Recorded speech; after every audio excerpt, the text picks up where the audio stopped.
Yeah, I don't think a results chart is really necessary in this case. You could clearly tell that the kill time was essentially the same, with Cryo Launcher coming just after Nade Launcher in every single scenario. But in all cases, it took less than a second longer for Cryo Launcher to kill compared to Nade Launcher.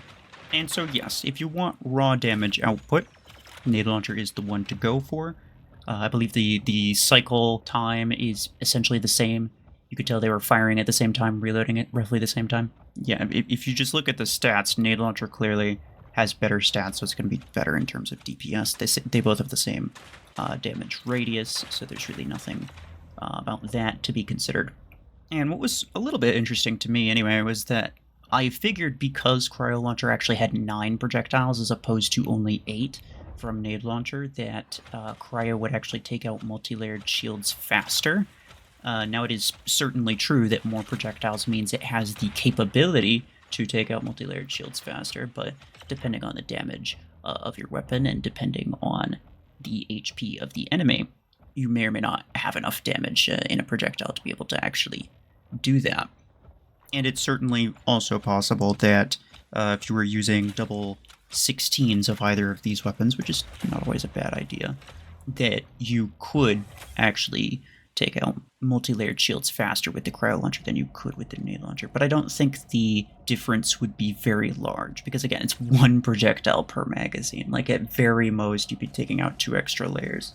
So I did give Cryo Launcher that benefit, but in reality, it doesn't really help, to be honest. And so that's, it's a good thing to know. But if I were to pick between one or the other, I mean, first off, Nade Launcher, if we're talking about accessibility, the only credit variant of Nade Launcher is the 10, and you don't get that until tier 5, I believe. But then Cryo Launcher has the 6 and the 10 available for credits, so that's just more accessible. And also the 16, and so most people are going to get that instead anyway. But if you're talking, like, not considering cost, which one is more optimal to use, I would still say probably Cryo Launcher. And the reason is mostly in the fact that, first off, the damage is essentially the same. You saw that you only killed marginally slower. Now, this is not a brawler weapon, so it doesn't really matter if you're doing damage like half a second slower than this other weapon, right? It doesn't really matter. But Cryo Launcher has the added effect of stasis, which is pretty nice, actually.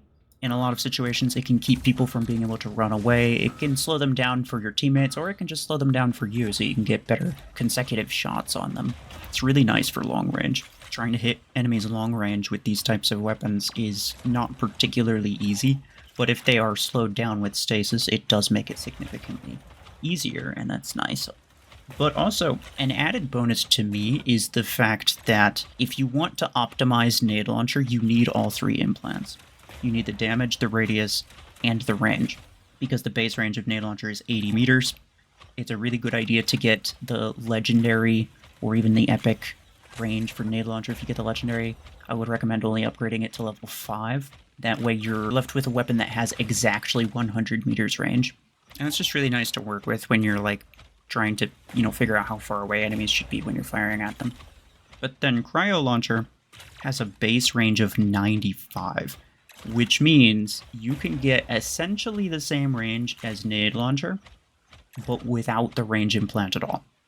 Yes, you could put the range implant on, and actually there's some maps that you can do some very interesting things with that. But in general, like, you could completely get rid of the range implant and put on a different ability implant, and it would work essentially the same. And so it's just an added bonus in my mind. Weapons that require less implants are usually ideal. That's why, like, even though minigun, for example, is a really, really good weapon, you don't see it on very many different mechs, and the reason is because it pretty much requires you to use all 3 weapon implants, which only leaves 1 implant at most for your ability, and most, good meta mechs require several ability implants. Mechs that I would recommend using for these weapons, specifically Cryo Launcher, are in early game, like Ares and Stalker. Mid game, you could use Zephyr, Redeemer, Orion, or Sentinel. And then if you really wanted to use them late game, I'd say some of your best options are like Nomad, Vortex, and Dreadnought. So yeah, if you're wondering which one you should get, if at all, the answer is, in general, they're both kind of the same.